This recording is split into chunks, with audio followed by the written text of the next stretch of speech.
सम्माननीय सभामुख महोदय, हामीले विभिन्न किताबहरू पढेका छौँ र यो नेपाल भन्ने देश आज बनेको होइन, यसको धेरै लामो इतिहास छ। परराष्ट्र नीति के कसरी बन्छ?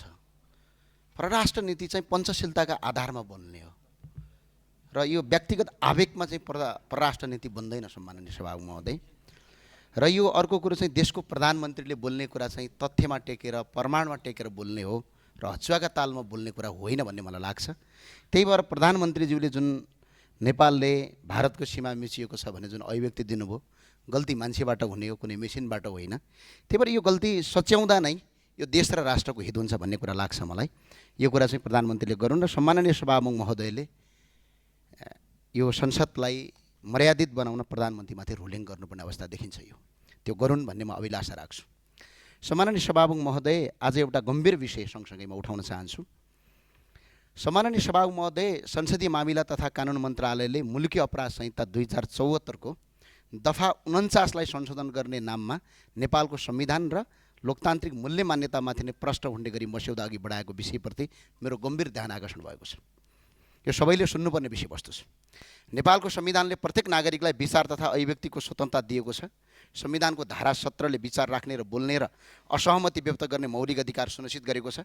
धारा 269 र धारा 270ले राजनीतिक बहुलवाद र राजनीतिक स्वतन्त्रताको संवैधानिक प्रत्याभूति गरेका छन्।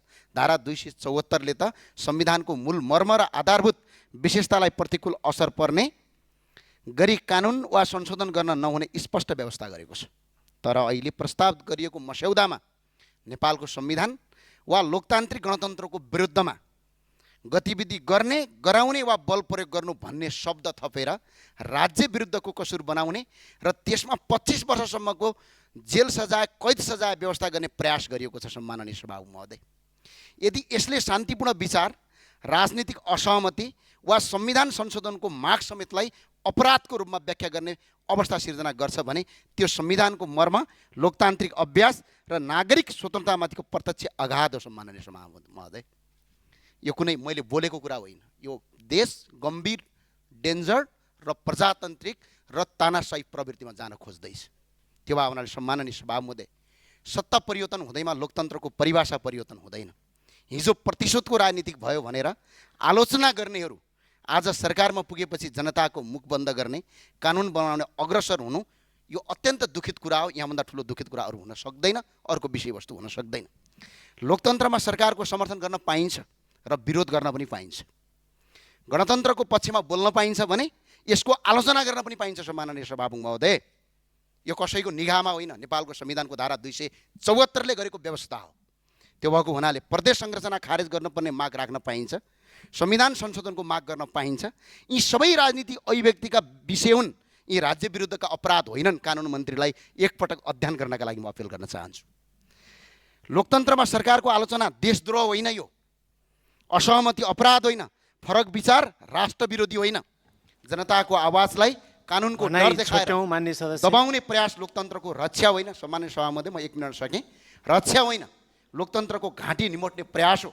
म सरकारलाई आग्रह गर्न चाहन्छु, संविधानसँग बाजिने, नागरिक स्वतन्त्रता सङ्कुचित गर्ने, लोकतान्त्रिक अधिकारमाथि अङ्कुश लगाउने कुनै पनि विधेयक संसदमा नल्याइयोस्। संसद जनताको आवाज सुन्ने थलो हो, जनताको मुख बन्द गर्ने थलो होइन। सम्माननीय सभामुख महोदय, सम्माननीय सभामुख महोदय, विदेशबाट आयोजित व्यवस्थाका प्रमुख पात्र तथा 10 वर्ष सशस्त्र युद्धको नेतृत्व गर्नुभएका पुष्पकमल दाहाल प्रचण्डले समेत हिम्मत गर्नुभएको थिएन। तर आज यो सरकारले हिम्मत गरेको छ।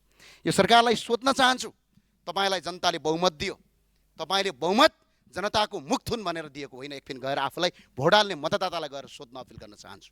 यस्ता किसिमका मसौदाले यो राष्ट्र, यो देश प्रजातान्त्रिक अभ्यास र मूल्य र मान्यताका विरुद्धमा जान सक्छ।